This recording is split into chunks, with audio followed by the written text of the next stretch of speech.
Sa araw na ito, isang natatanging kasaysayan ng isang Muslim ang inyong maririnig at ito ay ilalahad ni Almanzor.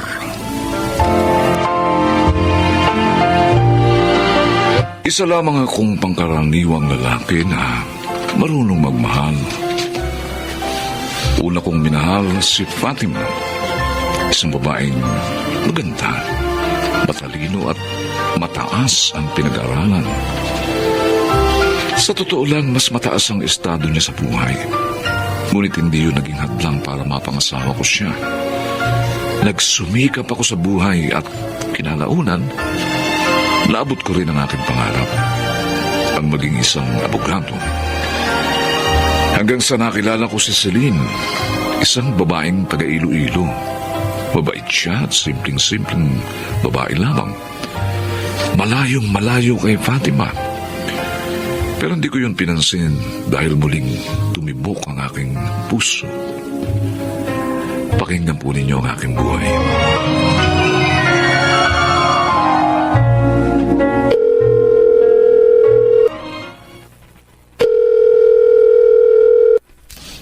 Hello, Almanzor. Ay, salamat. Sinagot mo lang ngayon. Kanina pa ako tumatawag. Oh, sorry. Busy lang ako. Alam mo naman, gumagawa ako ngayon ng thesis. Wish me luck, Han. Siya nga pala, Fatima. Kaya pala ako tumawag sa iyo para... Iingin ko sana ang permiso mo eh. Permission? Para saan? Kung po pwede sanang mag-asawa ko ulit. Alam mo kung gaano kita kamahal, Fatima. At ginawa ko ng lahat para maging mabuting kabihang. Pero hindi ko inaasahan na titibok pa rin ang puso ko para sa ibang babae. Anong pangalan niya? Taga saan? Galing ba sa kilalang pamilya? Celine ang pangalan niya. Nagmula siya sa simpleng pamilya. Kung gusto mo mag-asawa uli, bahala ka. Para kapag wala ako, pwede siyang pagbalingan mo ng pagmamahal. Kung gano'n, pumapayag ka na? Oo. Pero, sa isang kondisyon. Ano yun? Huwag na huwag mong ipagkakait sa akin ang lahat ng karapatan ko bilang una mong asawa. Kasama doon ang paglalaan mo pa rin ng atensyon sa akin. Oo, Fatima. Pangako, hindi ko yun ipagkakait sa'yo.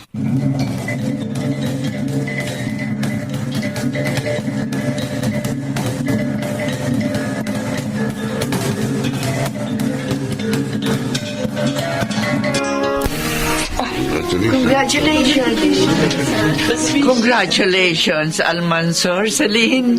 Maraming salamat sa inyo, Tita Luraima. Masaya po kami ni Celine na nakadalo kayo sa espesyal na okasyon na ito sa buhay namin. Maraming salamat sa mga pagbati ninyo. Walang anuman yun. Hiling ko kay Allah na maging mabunga ang inyong pagsasama. Almanzor, anak, binabati ko kayo ni Celine.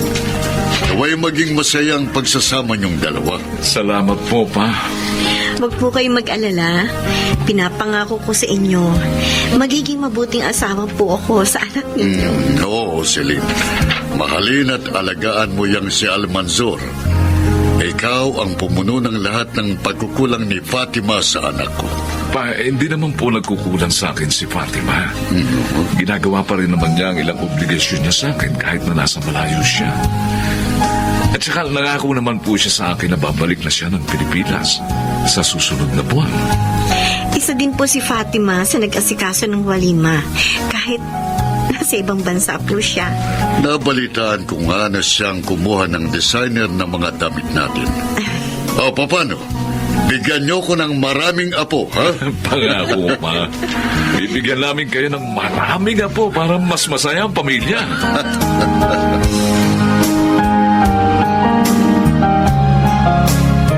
Celine, alika, narito na si Fatima. Sandali.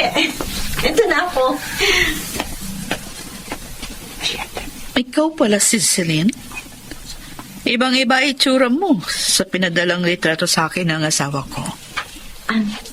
Pasensya na kayo kung ganitong hitsura ko ngayon. Naglilinis kasi ako ng banyo ngayon eh.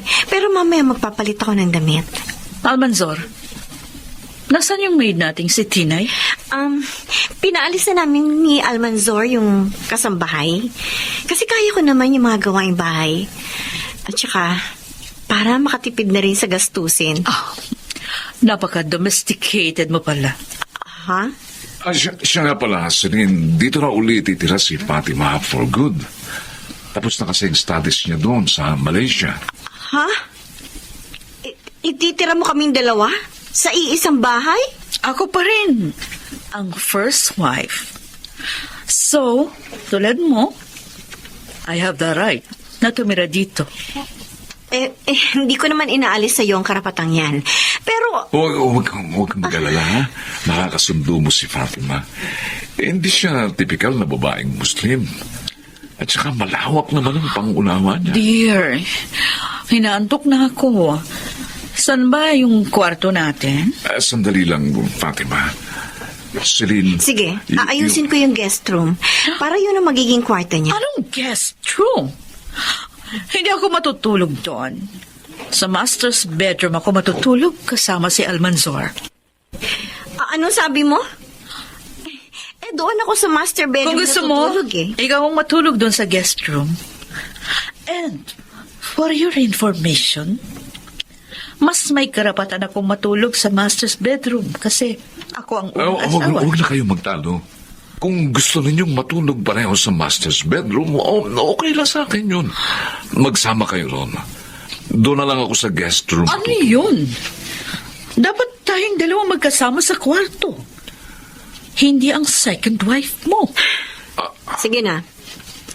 Ako na ang matutulog sa guest room. Celine, sigurado ka ba? Mahal ko. Oo. Ako na ang magpaparaya. Total, second wife mo lang naman ako.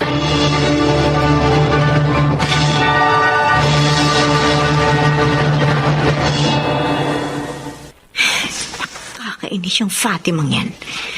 Panayang pasiklab kay Almanzor. Pabida masyado. Kala mo kung sino makapag-utos sa akin? Ako nga nag-volunteer ako maglaba, mamalansya, maglinis ng bahay, pero hindi ako alila. Samantalang siya, buong maghapon nakahilata. Tapos puro lakwatsa, shopping, nightlife lang ang alam. Ano ba nakita ni Almanzor sa babaeng yon? Ay, nako. Namumuro na sa akin ng babaeng yun.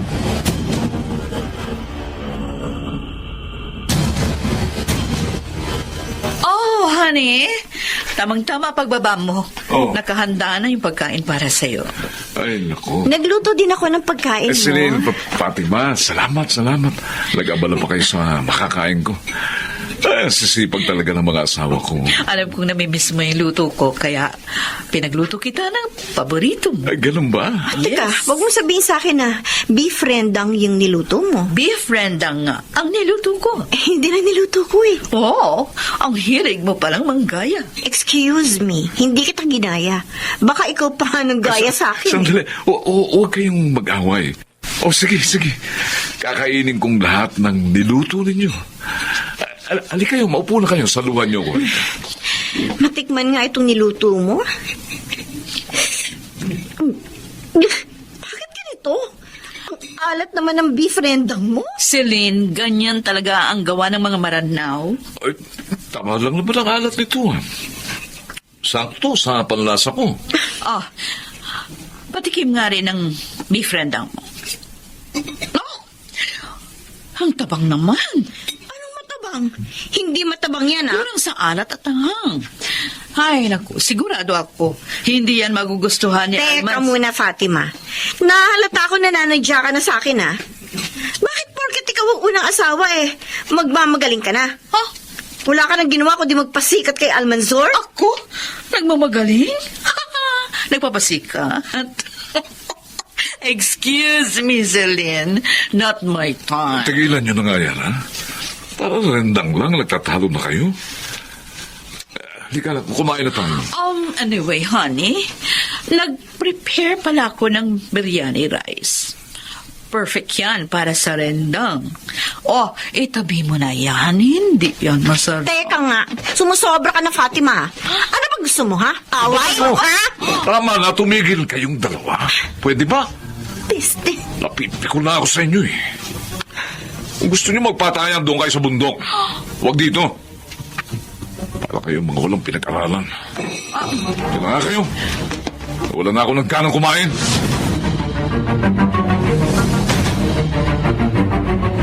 Oh, Celine, tamang-tama. May pag-uusapan tayo ni Almanzor.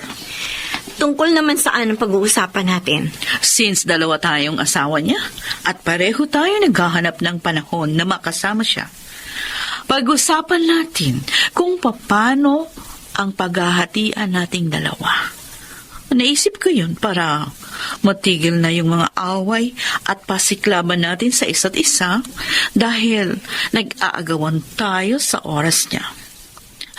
Nachichipan kasi ako. O anong gusto mo mangyari? Total, ako ang unang asawa. Sa akin lang si Almanzor ng Monday, Wednesday at Friday.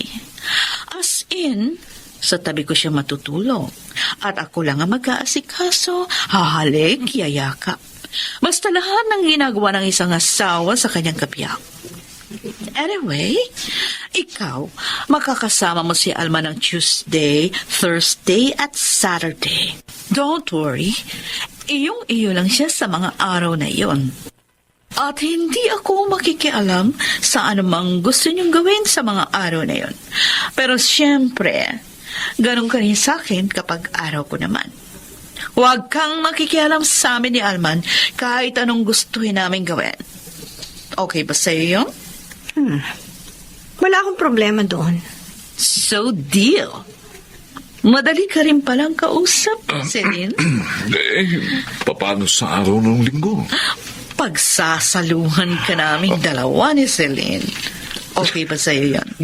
Akala kong may pahinga lang ako. Pero Celine, sino man ang unang mabuntis ni Almanzor sa ating dalawa? Pwedeng mabali pansamantala itong usapan natin hanggat buntis ang isa sa atin. Bali siya yung magkakaroon ng karapatan sa oras ni Almanzor. Okay. Mabuti naman at okay sa'yo. So, Celine, gusto ko lang ipaalam sa'yo. Buntis ako. Ha? Magkakaanak na kami ni Almanzor after our 6 years of marriage. Magkakaanak na kayo? Total naman, ayos lang sa'yo ang mga pinag-uusapan natin. I expect na didistansya ka muna kay Alman at hahayaan mong mapunta sa kanyang attention hanggat buntis ako.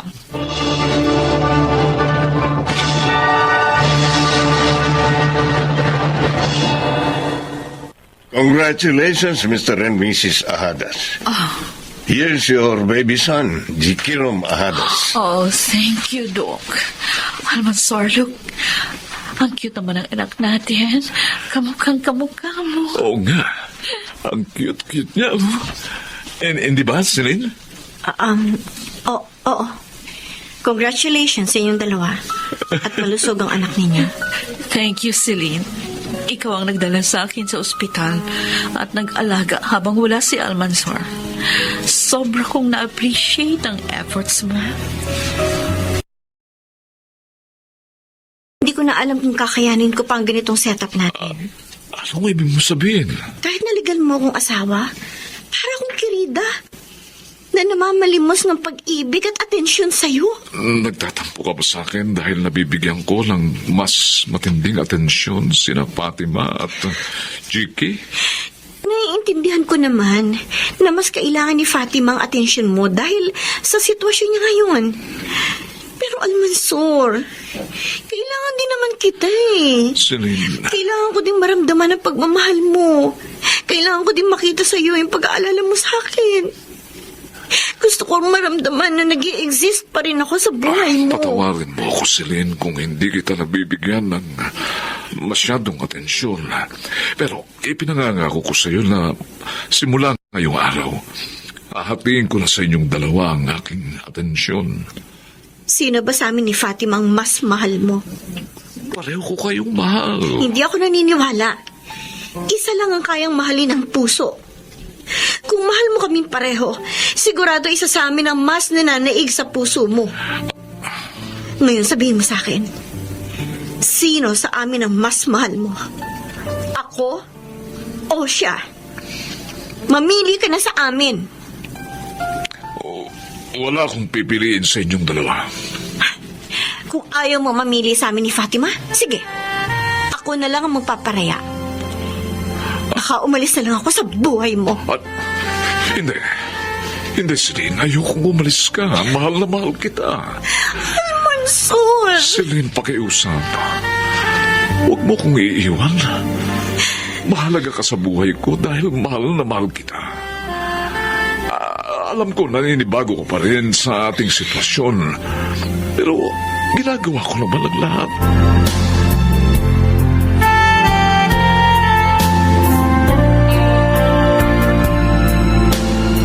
Fatima? Oh, para sa'yo. Oh, isang plastic na puno ng hinog na mangga. Alam kong paborito mo yan. Siya nga pala, bumili na rin ako ng 3 lata ng gatas ni Jiki para hindi ka nalalabas at mag-focus ka na lang sa pag-aalaga sa anak mo. Thank you, Celine. Alam mo, na-appreciate ko yung mga ginagawa mo para sa amin ng anak. Alam kong pareho nating mahal si Almanzor. At sa tuwing nagtatalo tayo, nasasaktan ang asawa natin. Kailan natin itong mga pasiklaban sa isa't isa. I'm sorry sa mga nagawa kong kasalanan sa'yo. Ako rin. Patawarin mo na rin ako sa mga nagawa kong mali. Siguro panahon na para magkabati na tayong dalawa at magsimula ng panibagong kabanata sa ating buhay. Hindi lang ito para kay Almanzor, kundi para na rin sa katahimikan ng mga pamilya natin. Tama. Kaya simula sa araw na ito, magkaibigan na tayong dalawa.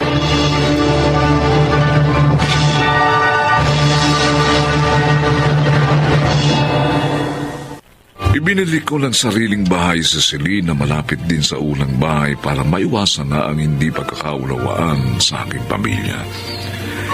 Hindi rin nagtagal, nasanay na rin siya sa ganung setup. Sa ngayon, 2 na ang anak ko kay Celine, habang 4 naman kay Fatima. Close na rin ang 2 kong asawa at nagtutulungan sa isa't isa. Ako si Almanzor at ito ang aking buhay. Walang gusot sa loob ng pamilya ang hindi nasusolusyonan ng pagbibigayan, pagpaparaya at pagkakaintindihan. Maging open tayo, lalo na sa ating asawa. Huwag hayaang lumala ang gusot. Pag-usapang mabuti ang problema at palagi nating isaalang-alang ang damdamin ng bawat isa. Makanagsiganap, Rosana Villegas, Chiquit del Carmen Amor, Lionel Benamin, Susan Robles, at June Martin Legaspi sa papel na Almanzor. Naglapat ng angkop na tunog Jenny Mutia sa musika ni Buboy Salonga, superbisyong teknikal Eric Lucero at Bong Boyar, creative consultant Phil Cruz, production assistant Anching Cruz. Ito'y mula sa panulat ni Krishna Senga, sa direksyon Salvador M. Royales. Ito ang aking buhay.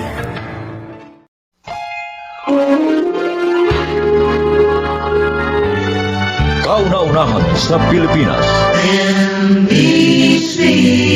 Manila Broadcasting Company. DZRH, member, kapisanan ng mga broadcaster ng Pilipinas.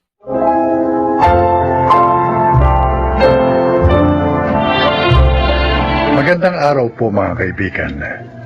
Marinig natin ang kwento ng buhay ng isang individual na minsang natakot harapin ang paglipas ng panahon at ang pagsapit ng kanyang dapit hapon. Siya ay si Josue.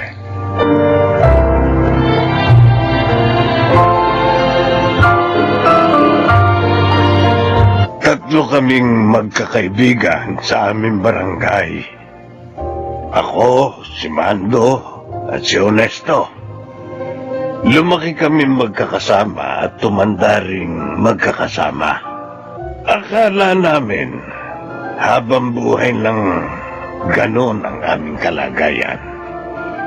Ngunit sa pagdagdag ng aming edad taon-taon, nababawasan din ang araw na maaari pa kaming manatili sa mundo. At ang katotohanan yun ay nagdulot sa aming tatlo ng labis na takot. Oh, uminom muna kayo nito sa labat. Ito ang nararapat sa atin. Tama ka, Mare. Kung kapeng iinumin namin, baka gising kami magdamag. Tama. Masarap tong sa labat na to. Nilagyan ito ni Marciana ng honey, di ba? Ay, oo. Ay, siya. Maiwan ko muna kayo. Salamat, Mare, ha? Oh, biskwit. Galing to sa anak ko.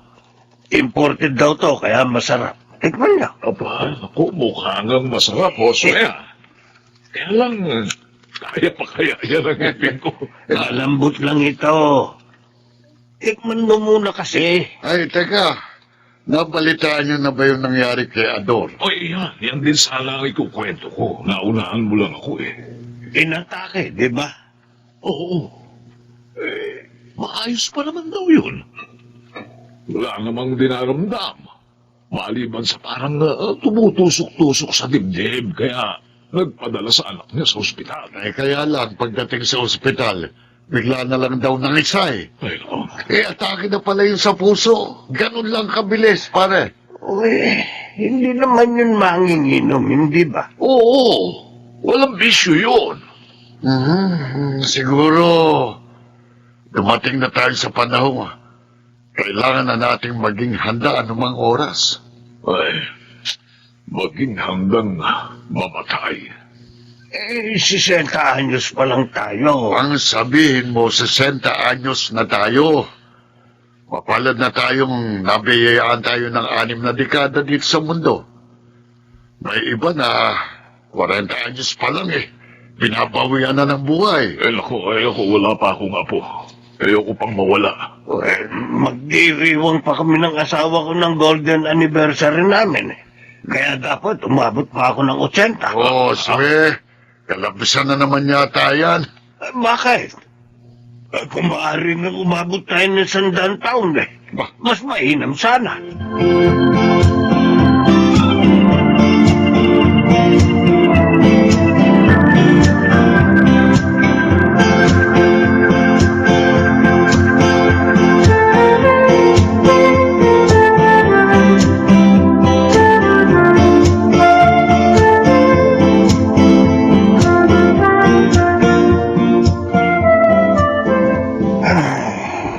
Uy, kanina ka pa nabubuntong hininga dyan. Ano ba pinoproblema mo? Marciana, naisip mo na ba? Paano kung mamatay na pala tayo bukas? O kaya mamaya?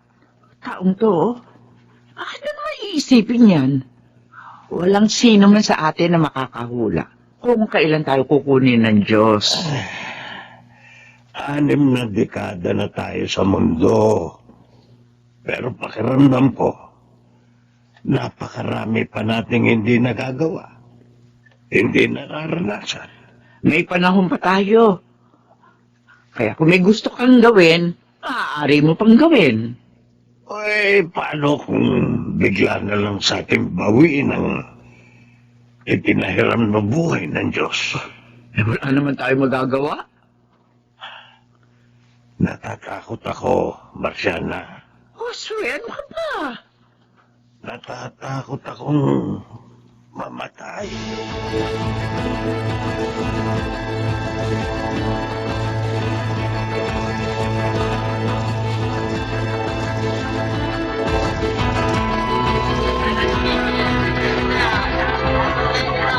Pabili nga po ng salmon. Ate Gigi! Ay, Elay! Namamaleki ka rin pala. O ano yung mga pinamili mo? Eto, panay gulay kasi si tatay. Hindi naman pwede na sa kanya yung karne at mga matataba. Ay, oo, tama ka. Kaya nga ako matagal mamalengke. Kasi si mama at si papa, marami nang bawal kainin. Mahirap pala, no? Kapag matanda na. Sinabi mo pa. O, kumusta nga palang tatay mo? Magba-birthday siya sa susunod na buwan, hindi ba? Oo, ate. Pumunta kayo sa bahay, ha? Naku, kami pa bang mawawala? Alam mo naman ang tatlong yon, si tatay at si Mang Mando, tuwing may espesyal na okasyon, aba, hindi pwedeng hindi sila kumpleto.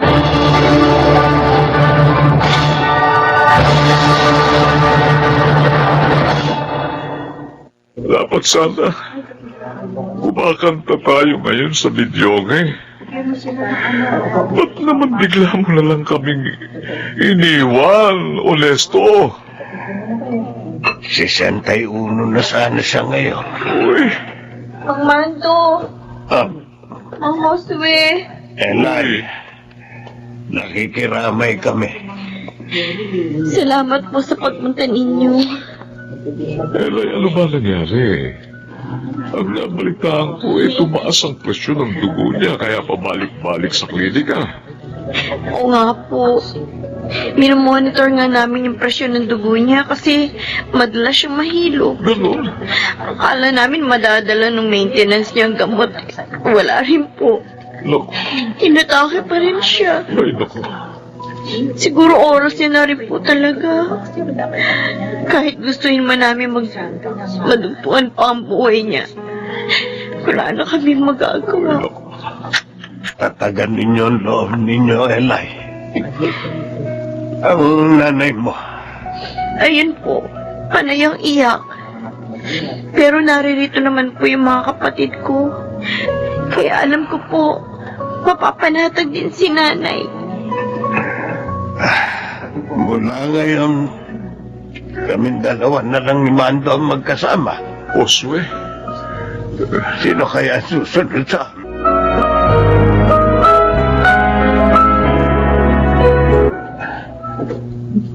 Two, Nasaan na ba si Papa? three. Pa! Bakit? Anong ginagawa niyo? Nag-exercise. Nag-exercise kayo rito sa bakura natin? O dapat niyaya niyo si Mama? Naglalaba. Yun na raw ang exercise niya. Ay, nakagrabe ang pawis ko. Parang naging conscious kayo masyado sa kalusugan niyo Mula nang mawala si Mang Honesto. JJ, ayoko pa mamatay.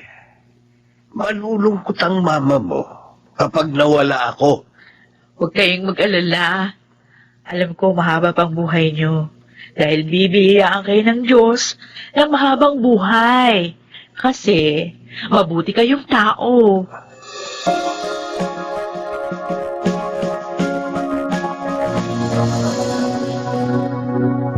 Oh, tsaa, Salamat, Marciana. Ay, kukunin ko na itong isang upuan, ha. Dalawa na lang naman kayo dyan. ay marami na naman sanang kwento si Onesto kung naririto siya. Nasaan na kaya siya ngayon, Mando? Ha? Hindi natin alam. Tayo kaya? Pag dumating na ang araw na mawawala na tayo, saan kaya tayo mapupunta? Yan ang iniisip ko ngayong mga nakaraang araw Alam mo, natatakot ako. Dahil hindi ko alam kung saan ako mapupunta. Baka naman mapunta tayo sa langit. Hindi naman tayo mga masasamang tao, di ba?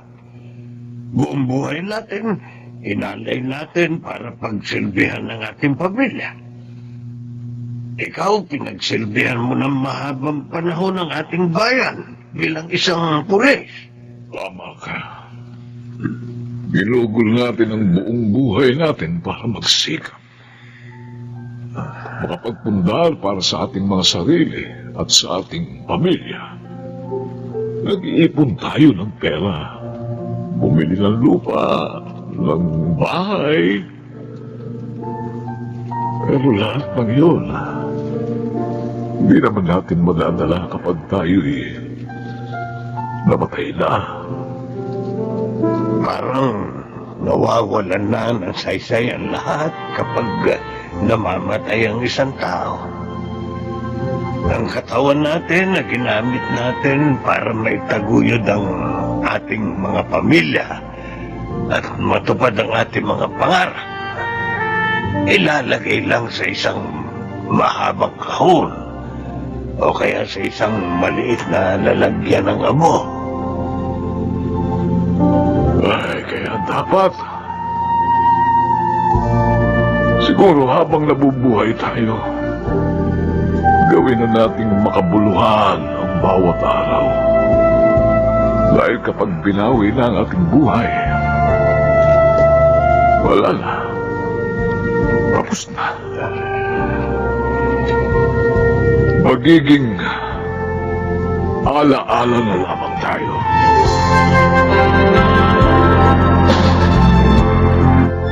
Oh, Mang Mando! Mang Josue! Ay, Naparito Elay. po kayo. Oo. Tuloy po. Eh kasi naalala namin. Anibersaryo ngayon ni Honesto, hindi ba? Bukas pa po. Ako, ay, makakalimutin na talaga tayo. Ayos lang po yan. Oo, ay salamat naman. Oh. Pero sana'y huwag kang magkaganyan pagtanda mo, Elay, ano? Tama ko kayo, Mang Mando. O sige po, maupo po kayo. Ikukuha ko kayo na maiinom. Ah, wag na. Ibibigay lang namin ito. Oh, ano to? Cake? Eh, arawan niya sana ngayon. Ah, Eh, dahil wala na siya, kaya... yun na lang ang kumain yan, ha? naku. Napaka-thoughtful niyo po talaga. Kung nandito pa si tatay, tiyak na maluluha na naman yan sa tuwa. Emosyonal pa naman yun. Namimiss na namin siya ng Mang Mando mo. Oo. Kaya lang, iniwan niya kami kaagad. Hindi man lang siya nagpaalam sa amin. Kaya nga po eh. Kagalitan niyo nga lang po siya kapag nakita-kita ulit kayo sa langit. Ang ibig ko pong sabihin, pagkatapos ng napakahaba pang mga taon, hindi naman po ngayon. Hindi pa naman po kayo susunod sa kanya.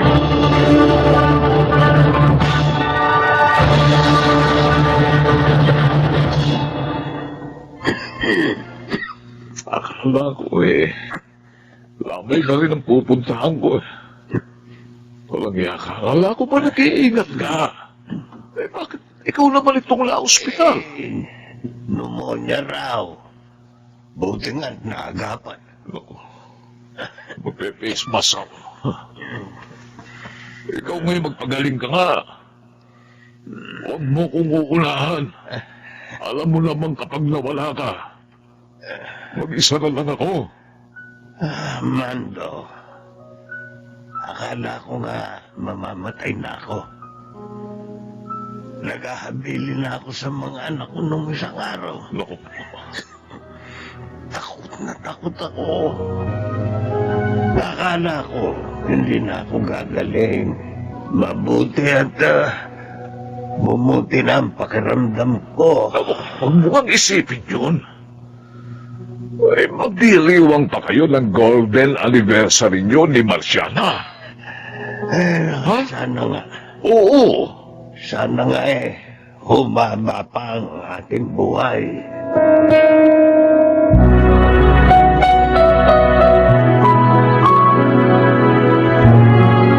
Pa, hindi ba tayo uwi? Kanina pa kayo rito. Kanina pa tayo. Gabi na, 9:00 na. Gigi, Bumalik na lang kayo bukas. 1 taon ang nakalilipas. Binisita ako sa ospital ng Mang Mando mo para sabihan na magpalakas.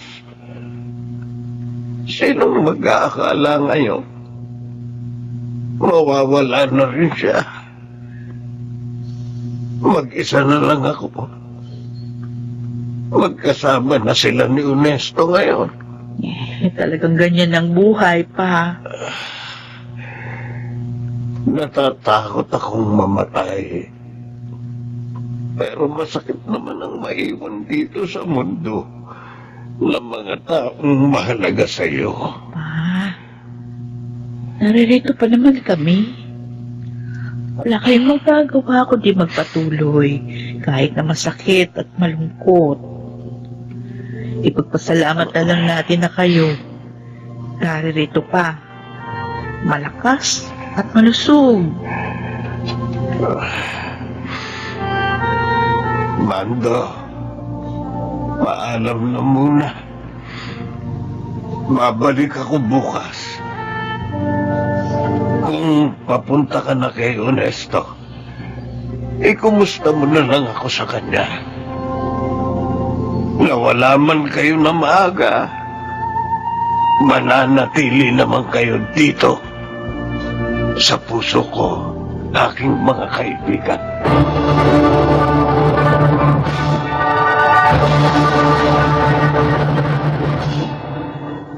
Sa awa ng Diyos, sa susunod na buwan, magdiriwang na ako ng 70 anyos ko rito sa mundo.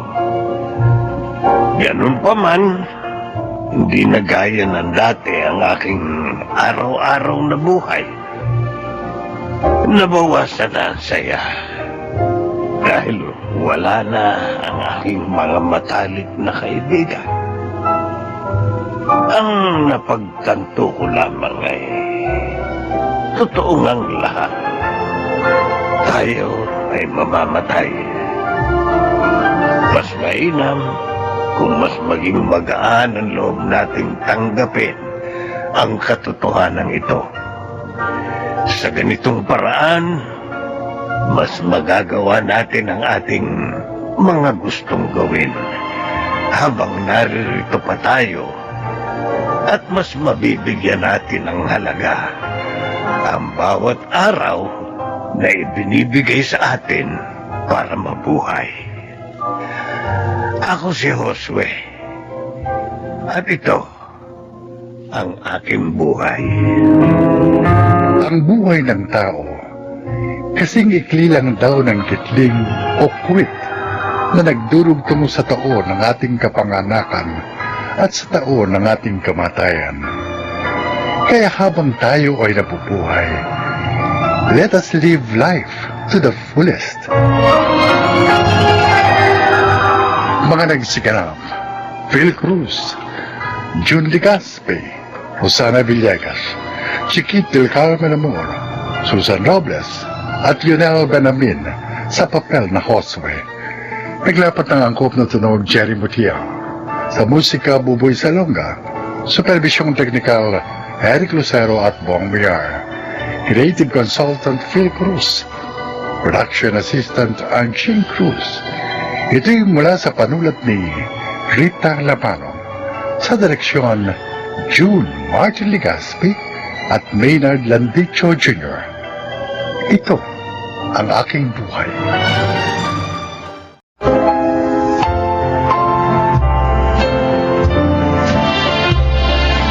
Mga kaibigan, sa araw na ito ay maririnig po ninyo ang testimonya ng isang nilalang na nais ibahagi ang kanyang kwento upang kapulutan ng aral. Siya po ay si Jopay. Ako'y isang kabataan na namulat ng maaga sa kahirapan ng buhay. Simple lamang ang aking pangarap, ang umasenso at maiangat ang kabuhayan ng aking pamilya. Paano ko po yun magagawa? Ito po ang aking buhay.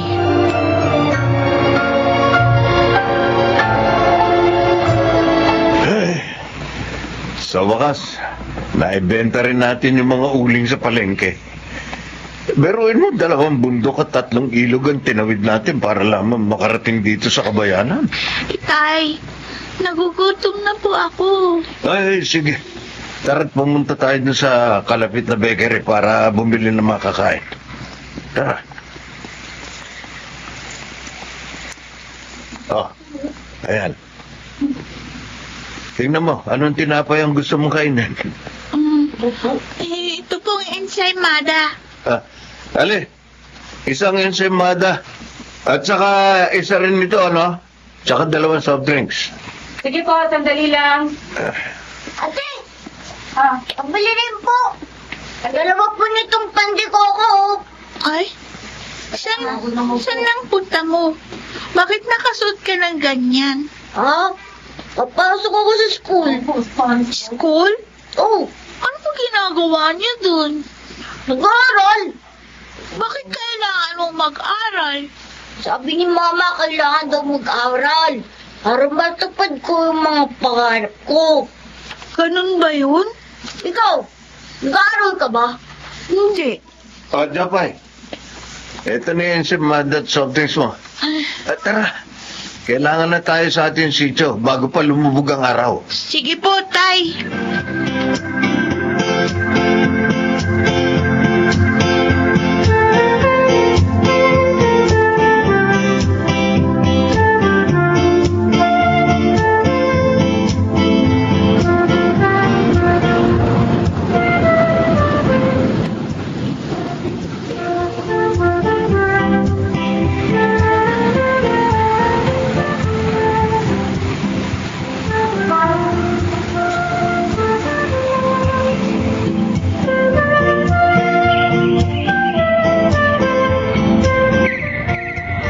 Jopay, anak. O, eto. Ito yung niluto kong pastil. Binalot ko na sa dahon ng saging para makain mo habang naglalakad ka papuntang eskwelahan. Salamat po, Nay. Sigurado po akong hindi ko mapapansin ang pagod sa sarap ng niluto niyo. Pero anak, palagi ka mag-iingat ha. Lalo na't 3:00 pa lang na madaling araw ngayon. Nagkalat pa rin ang mga mababangis na hayop sa paligid. Huwag po kayong mag-alala. Palagi naman po akong may dalang kawayan na may tusok sa dulo. Sakaling lusubin ako ng mababangis na hayop, ay pagtatanggol ko po ang aking sarili. Ay, Alis na agad yung anak mo. Opo, Tay. 6:00 po ng umagang pasok ko. 3 oras po ang lakaran mula dito hanggang sa eskwelahan namin. 2 bundok at 3 ilog ang kailangan niyang tawirin para lamang makapag-aral. Bakit naman kasi kailangan pa niya mag-aral? Bakit hindi na lang siya tumulong sa atin sa paghahanap buhay? Tumutulong naman siya sa atin. At saka, hayaan na natin ang anak mo sa pangarap niya makapagtapos ng pag-aaral. Pag nakatapos po ako ng pag-aaral, makakahanap po ako ng mas magandang trabaho at malaki po ang maitutulong ko sa pamilya. Hindi matutupad yung pangarap mo.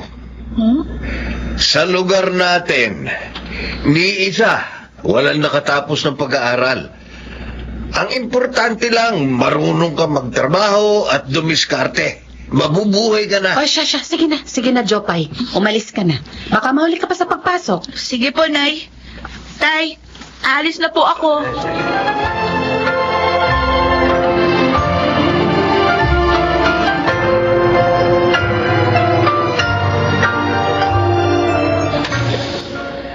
Class, si Rizal ay merong 2 nobelang sinulat. Ito ay...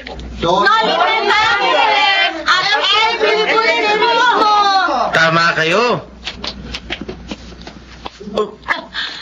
Jopay, halos kalahating oras ka ng late sa klase ko ah. Teacher Bert, pasensya na po. Hindi na po mauulit. Sa susunod, aga ako po pag-alis sa bahay. Pagod na pagod ka. Pumunta ka muna doon sa upuan mo at magpahinga ka. Opo, Teacher Bert.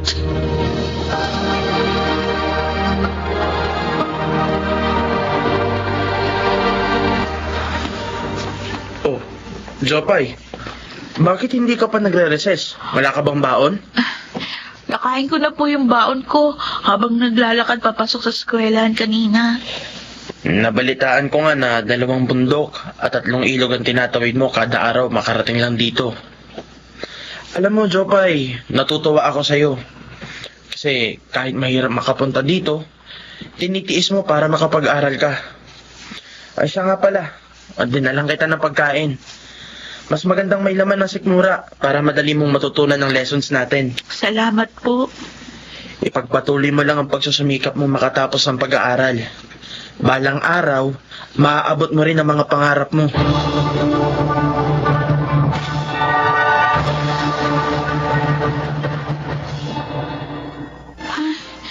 Ginabi na ako ng uwi. Lakas kasi ng ulan kanina. Hindi tuloy ako makadaan. Masyadong maputik yung mga bundok at mabibilis ang agos ng tubig dun sa 3 ilog. Kailangan ko patuloy magpatila. Nandito na ako sa tapat ng barang-barang namin. Bakit kaya madilim? Walang tao. Jopay! Ay, Ako, mabutit dumating ka na. Mang Ramon!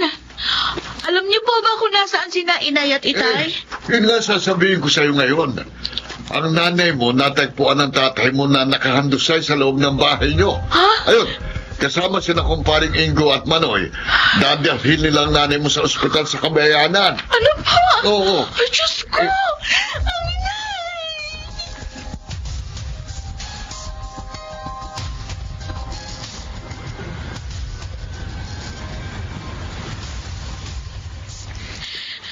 Kumusta na kaya si Inay? Diyos ko po, huwag niyo sana siyang pabayaan. Sana iligtas niyo po siya. Ay, ito na pala si Itay at mga lalaking kapitbahay namin. Buhat-buhat nila si Inay na nakaupo sa itinaling kumot sa kawayan. Anak, narito na kami. Nay! Ay, salamat sa Diyos! Buhay kayo! Jopay, Nay!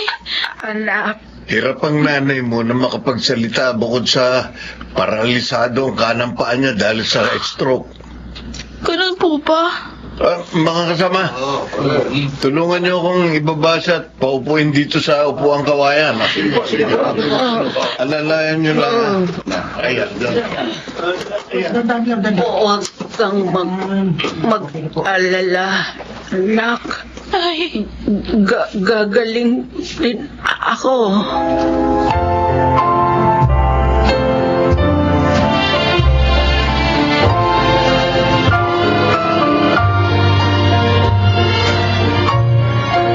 ayan. Naubos niyo na po yung niluto kong lugaw para sa inyo, Nay. Nabusog po ba kayo? Salamat, anak. Pasensya ka na kung nahihirapan ka sa pag-aalaga sa akin. Wala po yun. Mabuti naman at inaalagaan mo nanay mo. Anak, siya nga pala. Po, Kuminto ka muna sa pag-aaral. ano po? Walang mag-aalaga sa nanay mo. Nasa trabaho ako pag-araw. Tayong 3 lang naman ang nandito sa bahay. Huminto ka na sa pag-aaral para makatulong ka sa nanay mo.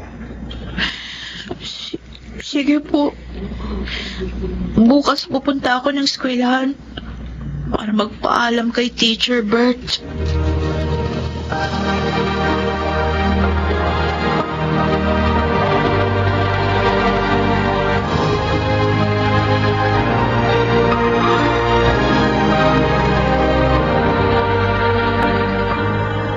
Teacher Bert, titigil na po ako sa pag-aaral para maalagaan ko po ang nanay ko na may sakit.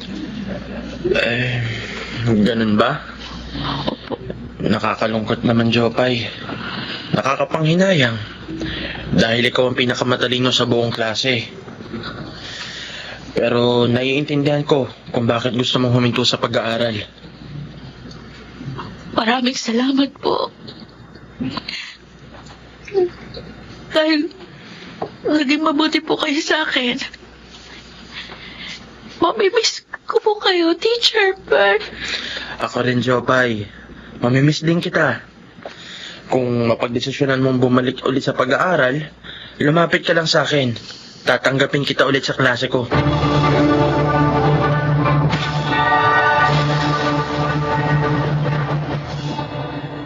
Ayan. Nay, naigagalaw niyo na yung kanang paa niyo. Tsaka bumabalik na rin sa normal ang inyong bibig. Nawawala na po yung iwi. Dahil yan sa pag-aalaga mo sa akin ng ilang buwan. Nagpapasalamat ako sa iyo at sa Diyos kasi nadugtungan ang buhay ko. Konting panahon na lang at makakalakad na uli kayo. Oh, anak. Tay, Eto, nakabili na ako ng gamot ng nanay mo. ay, pagod na pagod kayo, Tay. Magpahinga po muna kayo. Inutang ko yan sa kaibigan ko dun sa Kabayanan. Sabi ko, babayaran ko siya pag nakabenta ulit tayo ng uling. Pero Berto, malaki na ang utang natin sa mga kapitbahay at kakilala natin. Uy, Hindi na natin mapapayaran lahat yun. ako na ang bahala doon. Hahanap ako ng paraan. Si Jopay baka pwedeng makatulong sa'yo. Uy, sino mag-aalaga sa'yo kapag nagtrabaho si Jopay? Naigagalaw ko ng mga paa ko. At bumalik na sa normal ang pagsasalita ko. Makakaya ko na ulit mag-isa dito sa bahay. Uy, ano Jopay? Kaya mo ba maguling? Sige po. Tutulong po ulit ako sa inyo sa pag-uuling.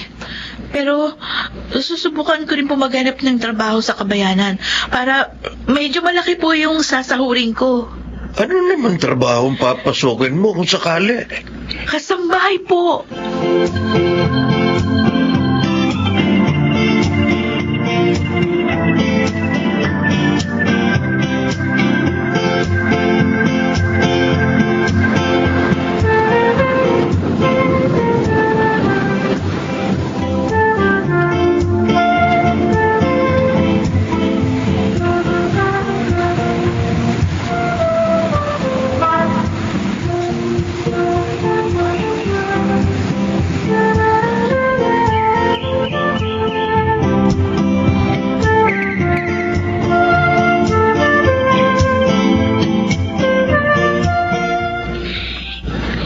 Ang sipag mong maglinis, Jopay.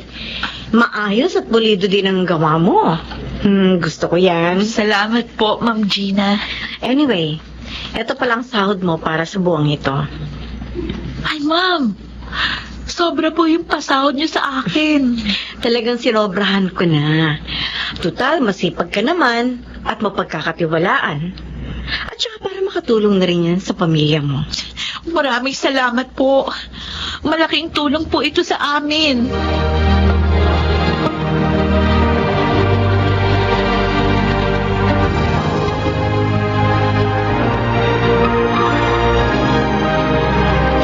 Ito ang eskwelahang pagmamayari naming mag-anak. Binuo ito ng aking mga magulang na kilalang pioneers of education sa lugar natin.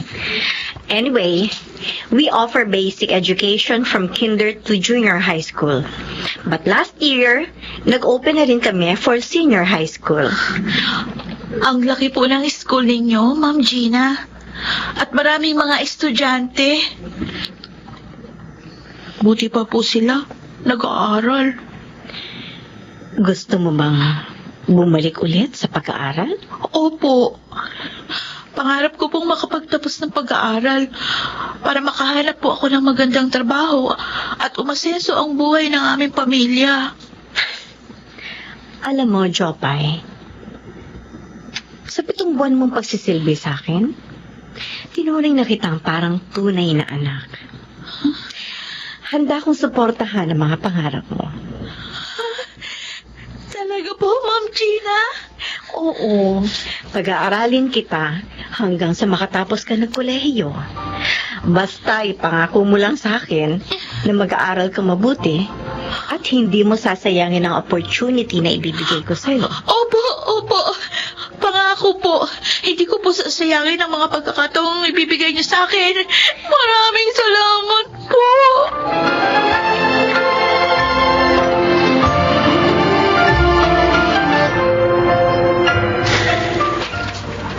Sinong inaabangan mo? Ay, syempre ang anak natin. Ngayon daw siya uuwi. Ay, ayan na siya. Ayan na si Jopay Berto. Tay! Jopay! Anak! Nandito na po ako! Anak! Anak, kumusta ka na? Ay, ito po. Ayos naman po ako. Kayo po ni Itay. Oh, huwag ka mag-alala sa amin ng nanay mo. Maayos naman kami dito. Buti naman at bumisita ka uli dito. Namiss ka namin. Namiss ko rin po kayo. Oh. Ay, naku. Meron pala akong papakita sa inyo. Ito po pala yung report card ko. At saka medal. Top 1 po ako sa klase ngayong 4th quarter. Talaga, anak? Naku, magandang balita yan. Napakatalino mo talaga, Jopay. Ipinagmamalaki ka namin ng nanay mo. Tama. Ito rin po pala yung perang sinahod ko kay Ma'am Gina. Ha? Obo. Ang laking halaga nito, anak. Sobra-sobra po yan sa pagkain at mga gamot ninyo. Maraming salamat, anak. Malaking tulong mo sa amin ito. Oy, isa nga pala. Nag-usap na kami ng nanay mo tungkol sa pag-aaral mo. Oo nga.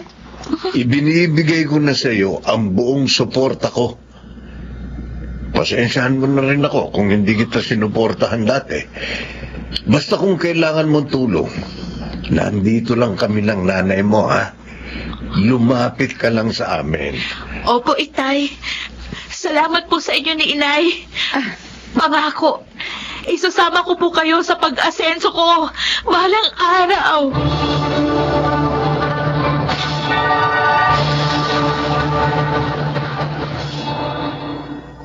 Masaya ako dahil sa wakas, nakuha ko na rin ang buong suporta ng aking mga magulang sa pag-abot ko sa aking mga pangarap. Sa kasalukuyan, nasa grade 11 na po ako at isang honor student. Oo, malayo pa ang aking lalakbayin para tuluyan kong maabot ang aking pangarap. Pero hindi po ako nawawala ng pag-asa dahil alam ko na hindi ako pababayaan ng Diyos. Darating ang araw, aasenso din kami ng pamilya ko. Ako si Jopay, ito ang aking buhay. Mga bituin ng radyo na nagsiganap sa ating kasaysayan ay sina Rosana Villegas, Jenaline de la Cruz, Leonel Benjamin, Angelo Alcantara, Chiquit del Carmen Amor at Phil Cruz. Naglapat ng angkop na tunog Jerry Mutia sa musika ni Buboy Salonga. Supervisyong teknikal Eric Lucero at Bong Muyar. Mula sa panulat ni Chris Nalsenga, sa direksyon Salvador M. Royales. Ito ang aking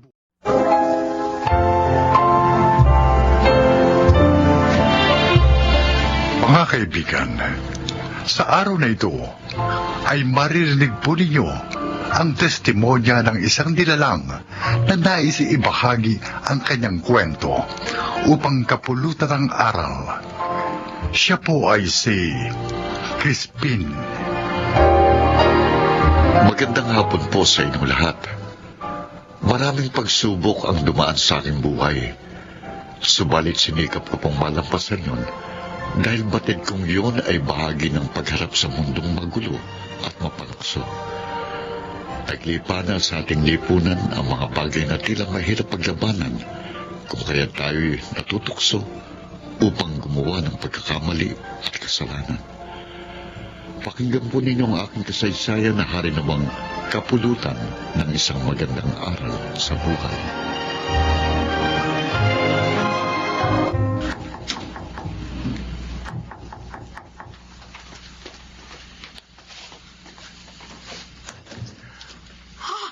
Melba? Crispin! Oh, Crispin, malaya ka na! Melba? Salamat sa Diyos. Napagkaraan ng 10 taon, nakalaya na rin ako. Aime! Aime! Nay! Halika! Dali! May sorpresa ako sa'yo! Anak! Anak, payakap nga. Namiss kita ng gusto. Itay. Anak ko, talagita ka na, Amy. Opo. 10 taong ka ba naman kasi sa loob ng bilangguan? Ang dami-dami ko ng pagkukulang sa inyo. At kailangan ko makabawi. Ay, sandali lang ha. O, Amy, ikaw na munang bahala sa tatay mo. At ipaghahanda ko lang siya ng Sige, makakain. gutom na nga ako eh. O, dyan muna kayo. Opo. Ang laki mo na talaga. May boyfriend ka na ba? Ang itay naman. Wala pa po sa isip ko yan. Dahil nagko-concentrate muna ako sa pag-aaral. Mabuti naman, anak. Labis akong nalulugod nang marinig sa iyo yan. Saka ng boyfriend. Kapag nakatapos ka na at handa ka na sa mga ganong bagay. Gusto ko po muna makatulong kay inay. Ang laki po ng sakripisyo niya sa amin habang nakakulong kayo tayo. Tama ka. Ayos yan, anak. Hindi birong maging isang ama't ina na pinagsasabay. Opo. Teka, si Dindo. Naku, nasa barkado niya na naman siguro si kuya. Dapat tinutulungan niya kayo dito sa mga gawaing bahay. Sanay na po kami ng inay. Amy, kapatid mo nga ako. Pasaway ba kuya mo? Po, O sige, huwag mo nang sagutin. eh, Dahil nahulaan ko na. tay. Kahit ng mga bata pa kayo, dati ng sutil ang kuya mo. Siguro naman po magbabago din siya. Dapat noon pa. Tay, Anak, ngayong nakalaya na ako, babawi ako sa inyo. Pangako yan.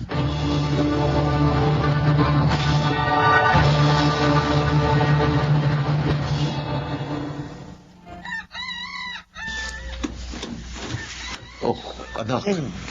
Madaling araw na. Saan ka ba nang galing? Nakatulog na nanay at kapatid mo, kaya ako na lang ang naghintay sa'yo. Wala naman ako sinabing hintayin niyo ako ah.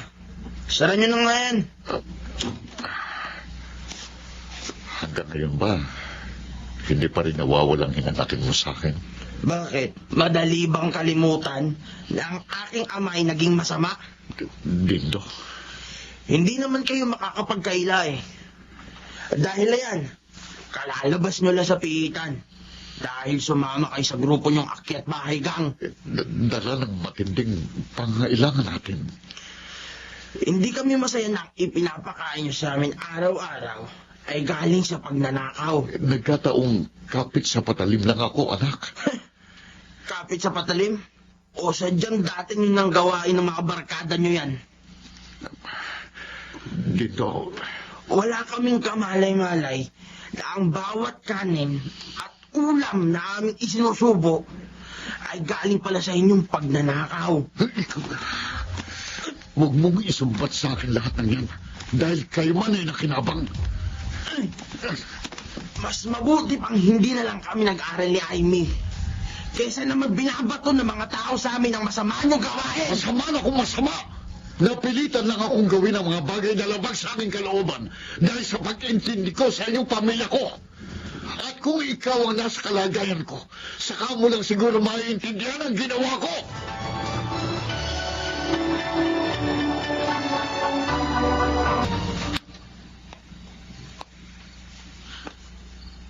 Anak, Inay, gising pa pala kayo.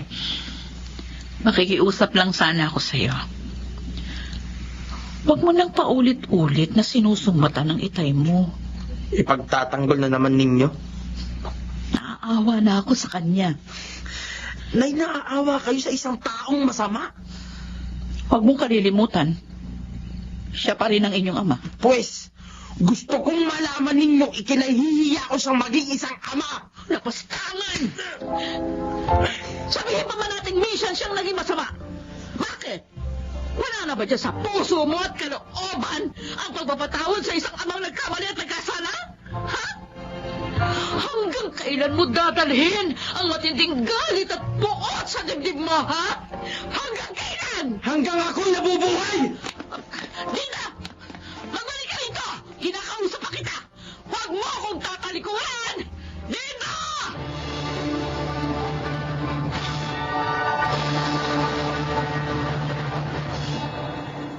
Amy, napakalaki ng naging pagkukulang ko sa inyong magkapatid. Nang ako'y mapilan ko. Itay, huwag na po nating ungkating pang nakaraan. Tapos na po yun. Malaya na kayo. Sa pagkakataong ito, handa na akong magbagong buhay, anak. Nasa inyo po yun para patunayan ang bagay na yan. Bigyan lang sana ako ng isa pang pagkakataon ng lipo ng ating kinakalawan. At sana, matanggap na ako ng kuya mo dahil nais kong makabawi sa lahat ng aking naging pagkukulang sa inyo. Huwag po kayong mag-alala. Darating din ang araw na matatanggap kayo ni Kuya Dindo.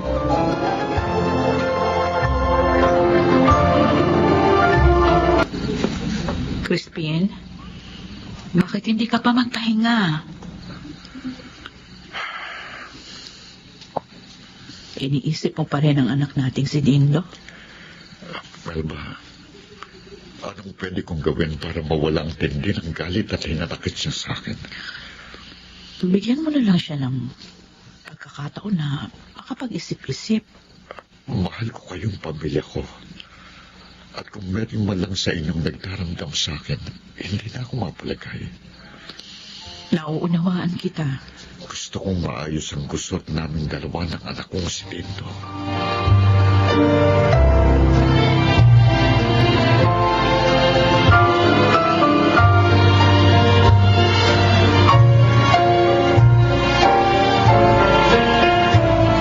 Buti naman na-chimpon ka namin.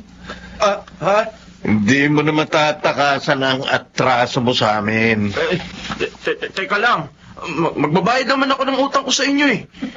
Huwag mo na kaming lukuhin. Makalawang na ang taktika mo yan. Sandali ka lang makakabayad ng atraso mo. Pataling, anong gagawin niyo dyan? Anong gagawin niyo sa akin? Simple lang. Lalagyan ka lang ng gripo sa iyong tagiliran. At dito pa!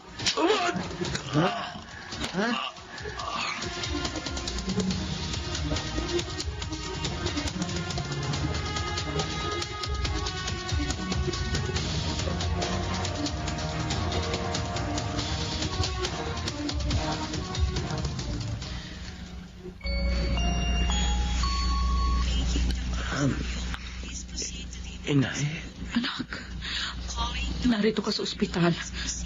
Nakita ng itay mo, nakahandusay ka sa lupa, kaya mabilis ka niyang isinugod dito. si Itay. Kung hindi dahil sa kanya, makanaubusan ka na ng dugo at tuluyan ng nalagutan ng hininga. Si Itay. Anak, kumusta ka na? Itay. Sorry po sa mga nagawa ko sa inyo. Sorry po. Kalimutan mo na yun. Ang mahalaga, ligtas ka na. Sa ibinigay na pangalawang buhay ko ng Diyos, ipinangangako ko po sa inyo.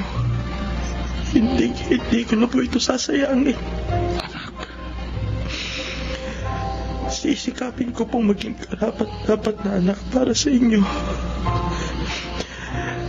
Dahil nakita ko po ang inyong kabutihan na sa kabila ng aking pagkukulang at galit sa inyo, hindi po kayo nagtanim ng kahit katiting na hinanakit sa akin. anak, mahal kita. Mahal kita dahil anak kita. Sorry po sa lahat, Itay.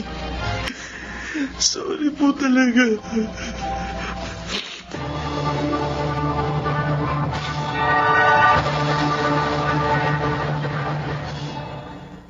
Walang pagsiglan ang kasiyahang nadama ko nang magkasundo na kaming dalawa ng anak kong si Dindo. Minsan ko pang napatunayang laging matimbang ang dugo kaysa sa ano pa mang bagay sa mundong ibabaw. Sadyang naging maaliwalas para sa aking pamilya ang lahat. Dahil sama-sama kaming nagdadamayan ano man ang problemang dumating. Ako po si Crispin, isang ama. Ang mga bituin ng radyo na nagsiganap sa ating palatuntunan ay sina Phil Cruz, Chiquit del Carmen Amor, Angelo Alcantara, Rosana Villegas, Lionel Benjamin. Naglapat ng angkop na tunog Jerry Mutiar sa musika ni Buboy Salonga. Supervisyong teknikal kina Eric Lucero at Bong Buyar. Ito ay mula sa panulat at direksyon ni Salvador M. Royales. Ito ang aking buhay.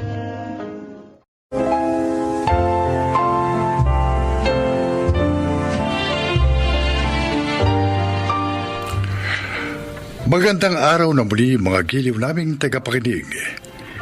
Isang babae ang maglalakad ng kanyang kasaysayan na kapupulutan ng aral sa buhay.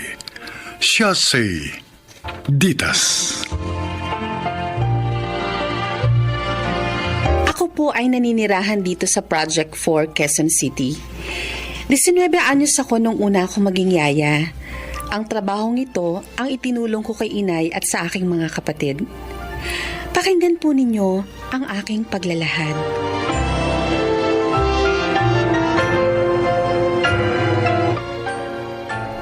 Oh, Sheena, why are you sad? I miss my daddy, Yaya.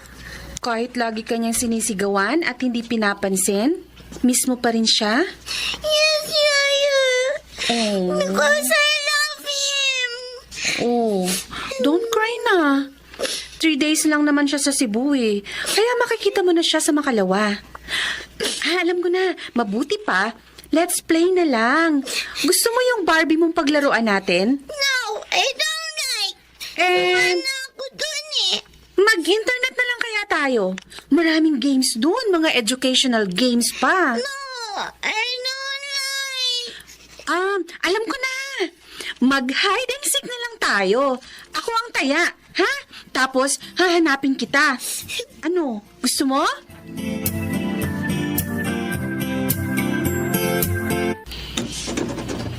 Hello, Daddy. Oh, I miss you. teka, huwag mo nga akong hawakan. Daddy. Umalis ka sa daraanan ko. Sheena, go to your room na lang, ha?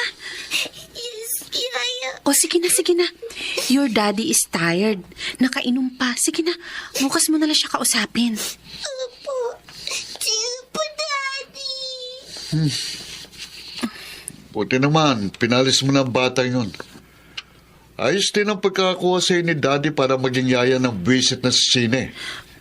Sir Dennis naman, huwag niyo naman pong sabihan ng ganyan ng anak niyo. Talaga namang visit sa buhay kong batang yun eh. Kaya pwede ba, huwag mo siyang ipagtatanggol sa akin kung gusto mong magkasundo tayo.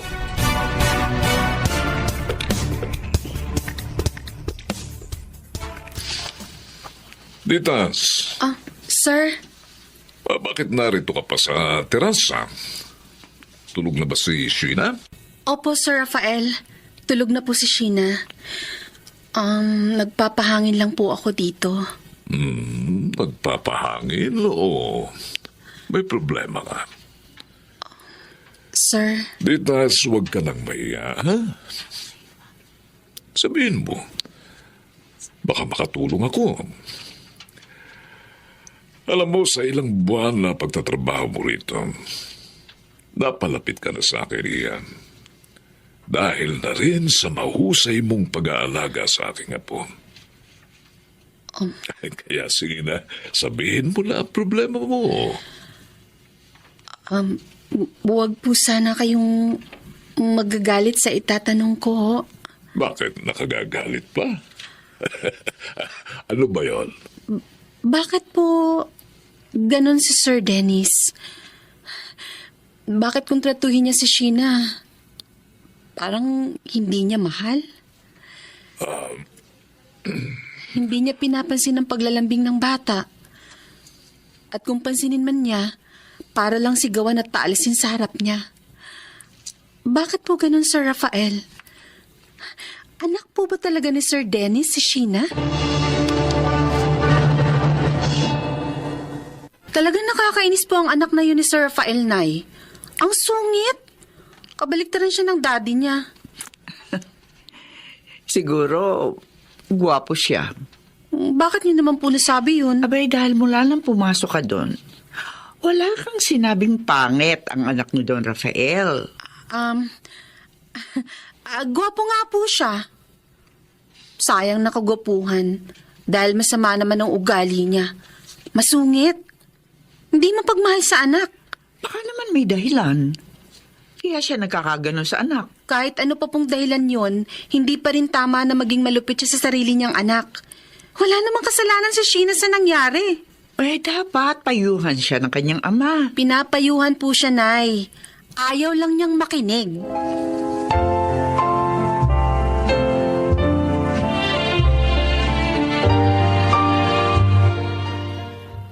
Bakit ba gusto mong mag-inuman tayo? Gusto ko lang makalimot, Eljan. Gusto mong kalimutan ang birthday ni Sheena?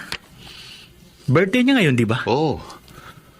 At anibersaryo rin ng kamatayan ng asawa ko. At kasalanan ni Sheena yun. Huwag mong sabihin niya, pare. Aksidente ang nangyari. Kung hindi siya nagpabili ng cake sa mama niya, hindi madadamay si Helen sa barilan sa lugar na yon. Hindi siya mamamatay. Kaya kasalanan ni Sheena ang lahat. Kasalanan niya. Bakit ba naging ganyan ang pangangatwiran mo? Wala ka na bang pagmamahal para sa anak mo?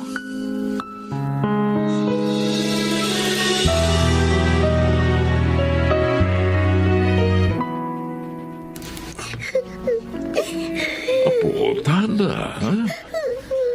Tana, birthday mo ngayon. Hindi ka dapat umiiyak, ha? Oo nga naman, Sheena.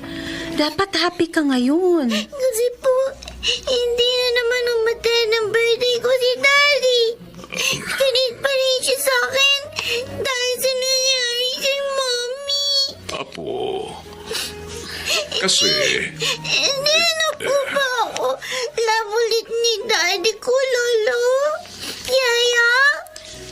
Hindi na po ba ako talaga niya love? Mamahalin ka rin niya uli, Sheena. Darating din ang araw na yun. Huwag ka lang maiinip, ha? Sana pala. Sumama na lang ako kay Mami nang umalis siya. Para masaya na kami sa heaven.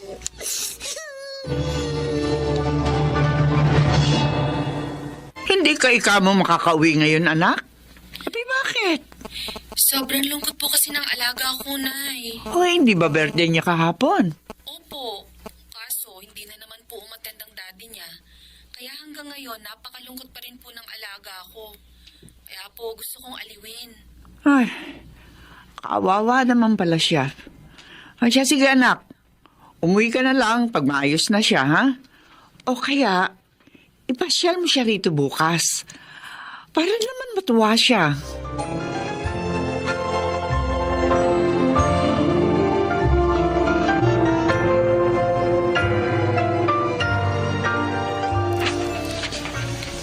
Sir Dennis, pwede ko ba kayong makausap? Kung tungkol sa alaga mong pag-uusapan natin, wala akong panahon. Tigilan mo ko. Bakit mo ba pinahihirapan ng anak mo? Wala naman siyang kasalanan. Tama na. Siya man nasaktan din sa pagkamatay ng mami niya. Tama na! Tumigil ka na! Bakit ba ipinagkakait mo sa anak mo ang pagmamahal mo? Mabalag ka nga kahit nawalan ka ng asawa. May anak ka. Madarama mo ang yakap at halik niya sa'yo.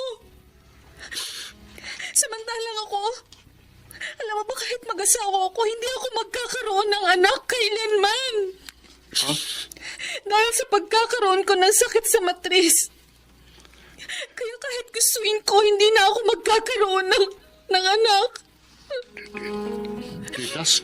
Kaya sana, sir, huwag mo sayangin ang magandang biyayang naiwan sa'yo. Dahil hindi lahat nagkakaroon yan.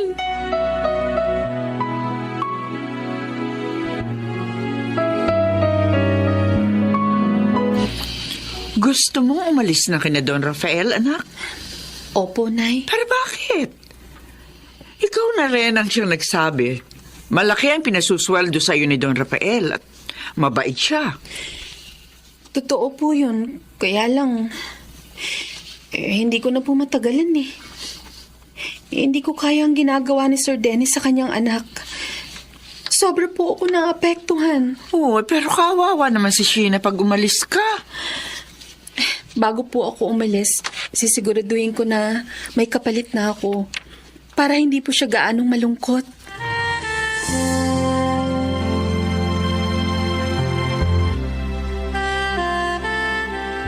Hello po, Yaya! Aba, parang ang saya mo ngayon ah. Yes po, Yaya! At bakit? Kasi po, ipinasyal ako ni Daddy. Oh? Totoo? Opo! Alam mo po, Yaya, hindi na po siya galit sa akin. Nag-sorry pa nga po siya eh. Sabi pa po niya, lagi na niya akong mamahalin. Oh, salamat naman kung ganun. At Ditas, Um, gusto kong magpasalamat sa iyo. Sir Dennis? Dahil sa mga sinabi mo, natauhan ako. Namulat sa aking pagkakamali. Sir? Hindi ko nga pala dapat sayangin ang magandang biyayang nasa akin.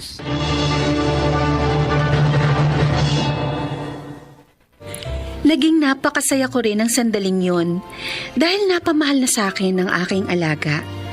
At ang plano kong pag-alis sa kanila ay hindi na natuloy.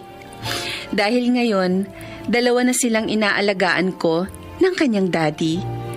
Stepmother na ako ngayon ni Sheena.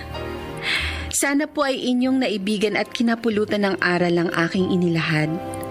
Ako po si Ditas, dating Yaya, at ito ang aking buhay. Ang mga bituin ng radyo na nagsiganap sa ating kasaysayan ay sina Jeneline de la Cruz, Susan Robles, June Martin Legaspi, Phil Cruz, Chiquit del Carmen Amor, at Maynard Landicho Jr. Taglapat ng angkop na tunog Jerry Mutia, sa musika ni Buboy Salonga, supervisyong teknikal Eric Lucero at Bong Muyar, creative consultant Phil Cruz, production assistant Anching Cruz. Ito'y mula sa panulat ni Telma Corporal Alcantara at sa direksyon ni Salvador M. Royales. Ito ang aking buhay.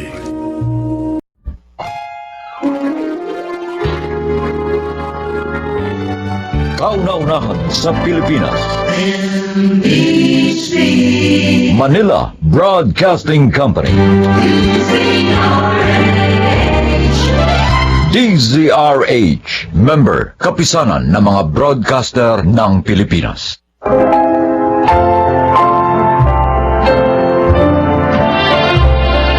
Magandang araw po mga giliw naming tagapakinig. Maririnig ninyo ang kasaysayan ng isang dalagang naging matalino sa pagharap sa kanyang damdamin. Siya ay si Lynette. Wala na kaming ama ni Ate Nelly. May asawa na siya at doon na sa Maynila naninirahan. Kaya kami na lang ni Inay ang naiwan sa probinsya. Pero umanaw din si Inay pagka-graduate ko ng college. Mula noon, kinaate na ako pumisan.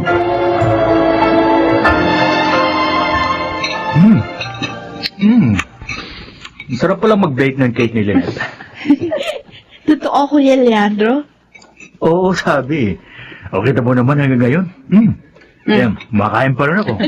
At lagi na tayong makakakain ng mga binake niya. Dahil nga, lagi na nating makakasamang kapatid ko. Yun. Okay na okay sa akin yun. Thank you, Kuya. Hindi ka naman dapat magpasalamat. Kapatid ka ng asawa ko, kaya dapat tulungan ka namin. Tama ang Kuya Leandro mo, Lynette. Isa pa, patatanggihan ko ba naman ang maganda kong hipag?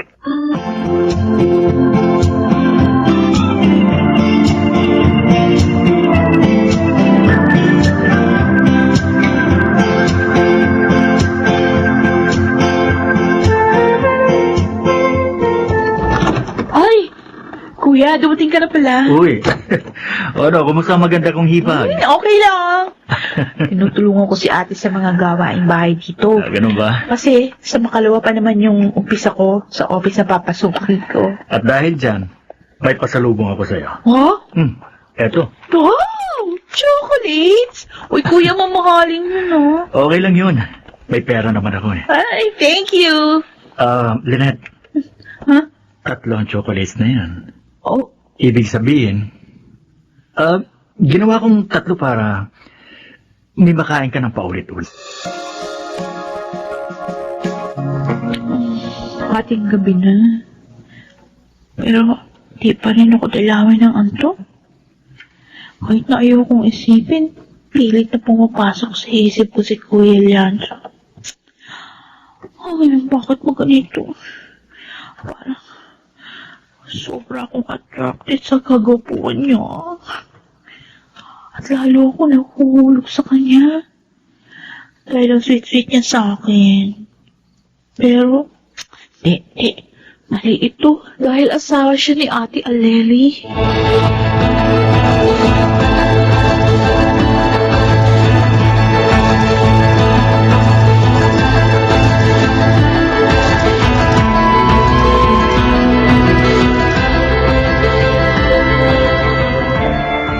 Bakit naman hindi ka makakasamang mag-snack sa amin? Sandali lang naman tayo ni Digna. Ay, siya nga naman, Lynette. Don't tell me, ha? Susunduin ka uli ng bayaw mo. Oh, ganun na nga, Jimbo. Igno. Bakit ba lagi ka na lang sinusundo ng bayaw mo? Ha? Oo nga. Hindi ka na naman bata. Naalala lang niya ako, no? Alam kasi nila, ni ate na hindi pa ako matagal dito sa Maynila. Kaya pinayagan siya ni ating sunduin ako palagi. Uy, girl, huwag kang magagalit, ha? Bakit? Hindi rin tama na maging super close kayo ng bayaw mo, ha? Bakit nga? Baka isa sa inyo ang ma-fall or baka parehas kayong ma-fall in love sa isa't isa. Tama si Digna, Lynette. Tao lang kayo. Maaaring matukso. At ikaw, babae ka. Kaya dapat mas maingat. Di ba, Digna? Correct! Kaya, girl, dumistansya ka rin. Mas mabuti kung kay Jimbo ka na lang mapapalapit. Kasi binata ito eh. Pero yung Kuya Leandro mo, mahirap yun. Kasi asawa siya ng ate mo.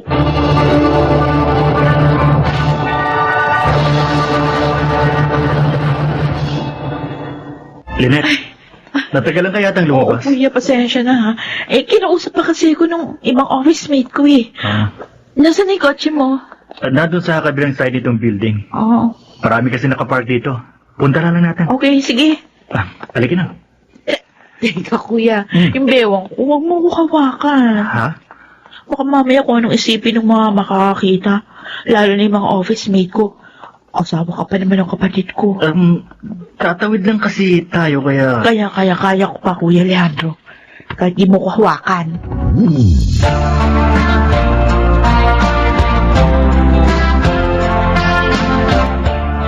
Yun ang problema ko din. Naku, yun na nga bang inaalala ko noon pa, Day. Nagkaka-feelings ka na sa bayaw mo. At mukhang ganun din siya sa'yo. Ayoko naman ito eh. Gusto ko naman siya iwasan eh, pero paano? Pareho kami nakatira sa iisang bahay. Girl, umalis ka na kasi doon. Habang hindi pa huli ang lahat. Humanap ka ng ibang matitirahan. Ano sasabihin ko lalo na kay ate? Ayoko makalata siya eh. Ayoko masaktan ko ate ko. Ay, ako, girl, mag-isip ka ng reason. Yun. Ay kung ayaw mong masira ang buhay mo, Day, maging ang pagiging magkapatid niyo ng ate mo.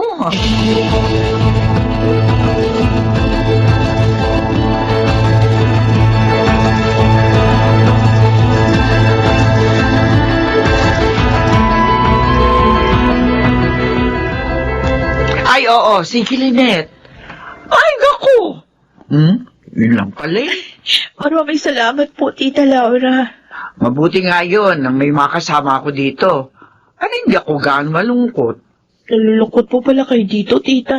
Oo naman. Kasi nga yung dalawang pinsan mo parang nasa ibang bansa na. Kaya talagang matutuwa ako kung makakasama kita dito.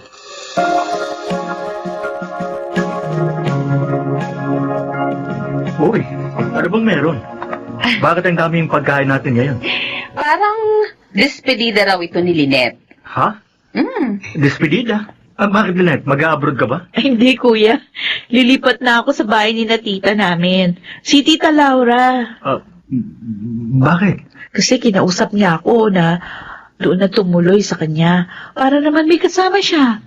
Nasa abroad na kasi yung mga anak niya eh. Mabait ang tiyan namin yon, Leandro. Isa pa, walking distance lang doon ang office ni Lynette, kaya okay lang sa akin. Kung ganun, hindi ka na pala namin makakasama. Ay, sandali. Kukunin ko nga pala yung ginawa kong dessert natin. Excuse na nga. Okay. Lynette, pwede ko bang makuha ang cellphone number mo? Para naman makakwentuhan pa rin kita. Kahit naroon ka na.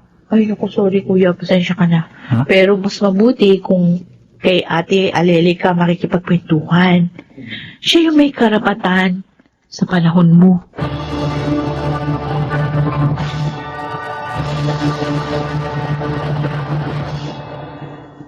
Aleli, bakit ganyan ang itsura ng mukha mo? Parang pasan mo ang daigdig ah. Dumating na ako. Narito na ako. Bakit mo nagawa sa akin to, Leandro?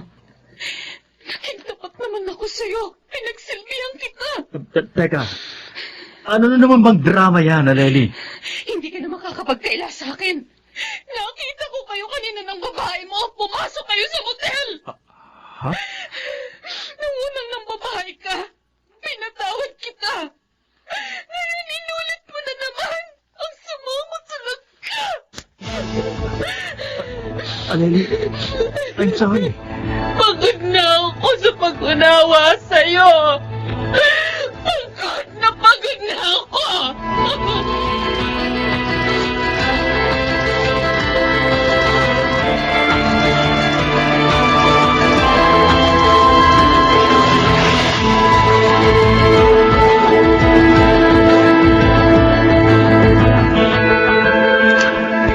Yung palang dahilan. Kaya kahit narito tayo sa park, matamlay ka. Nagkahiwalay palang ate mo at ang bayaw mo. Oo, Jimbo. Hawang-awa nga kami ni Tita Laura sa kanya eh. Kaya nga yung ginawa ni Tita, pinatira na rin si ate at yung pamangkin ko dun sa bahay niya. Paano yung bahay nila ng bayaw mo? Paupahan ni ate para daw meron silang panggastos na mag-ina. Mabuti na lang pala. Sinunod mong payo ni Digna. Nakaipos ka sa babayaro mong bayaw. Oo nga. At nagpapasalamat din ako sa Diyos at sa iyo. Dahil pinapaalalahanan mo rin ako. Lynette, ayokong mapahama ka. Mahalaga ka sa akin dahil nga mahal kita. Pero Jimbo, gusto ko sanang pag-aralan ang damdamin ko bago ako pumasok sa isang relasyon. Okay, maghihintay ako. Ang importante, ngayon ay mas may chance na ako.